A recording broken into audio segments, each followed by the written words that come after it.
परभणी जिला सामान्य अस्पताल के वार्ड नंबर 3 की बेड की संख्या कम होने के कारण मरीजों के परिजन बेड के लिए इधर उधर भटकना पड़ रहा है। अस्पताल में एक बेड पर 2 मरीजों का इलाज किया जा रहा है। साथ ही कुछ मरीजों के परिजनों ने शिकायत की है कि ओपीडी में डॉक्टर नहीं रहने के कारण उन्हें समय पर इलाज नहीं मिल पा रहा। परभणी जिला सामान्य अस्पताल में हर दिन विभिन्न बीमारियों के साथ साथ दुर्घटना के सैकड़ों मरीज इलाज के लिए आते हैं, लेकिन इलाज के लिए आने वाले मरीजों की संख्या के कारण अस्पताल में सुविधाएं अपर्याप्त होती जा रही हैं। मैन पावर की कमी के कारण तस्वीर यह देखने को मिल रही है कि अस्पताल में मरीजों को काफी परेशानी हो रही है।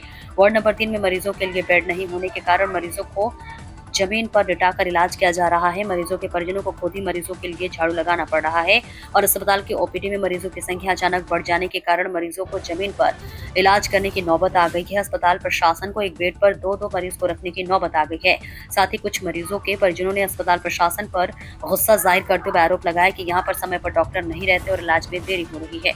शांतिलाल शर्मा की रिपोर्ट। राहणार भारसवाडा तालुका जिल्हा परभणी। मी माझ्या मिस्टरांना इथे घेऊन आलेले आहे। मला माझे 2 मुलं आलेले आहेत, सोबत माझे लहान मुलं आहेत। इथं मला बेडची सुद्धा सुविधा नाही। माझे मिस्टर मी सकाळी 12 वाजल्यापासून ॲडमिट केलेले आहेत, त्यांना सध्या साधी सुई सुद्धा लावलेली नाही आणि आम्हाला बेडची सुद्धा सुविधा नाही। तुम्ही बघू शकता आमचे मुलं कसे आहेत, माझे मिस्टर कसे बसलेले आहेत आणि आम्हाला सध्या कशाचीच आम्हाला बेडची नाही का माझ्या मिस्टर आतापर्यंत एखादी सलाईन सुद्धा लावलेली नाही सुद्धा आली नाही। आता संध्याकाळचे 7 वाजत आलेले आहेत, तरी सुद्धा एक सुद्धा डॉक्टर येऊन बघितलं नाही। मिस्टर आल्यात एकदा दोनदा आणि येऊन गेलं आणि आता डॉक्टर आल्याशिवाय काहीच करता येणार नाही। काय मागणी? आमची मागणी तुम्ही माझीच काही हजारो पेशंट आहेत, मी म्हणत नाही की माझे आज मी एकटी आलेले आहे, असे रोज शेकडो कितीतरी पेशंट येत आहेत। तुम्ही माझ्यासाठी नका बघू, प्रत्येक पेशंटसाठी बघा।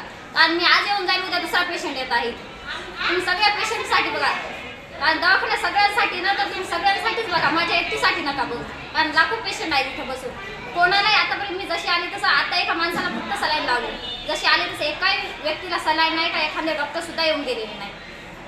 आणि सारखे म्हणजे आता 2 दिवस सुट्ट्या आहेत तर डॉक्टर येणार नाही, म्हणजे सुट्ट्या असली म्हणजे काही पगारी घेणार नाहीत का? यांना पगार भेटत नाही आणि एकही सुद्धा डॉक्टर येत नाही। आता यांना 2 दिवस सुट्ट्या आहेत, हे पैसे घेणार नाहीत का?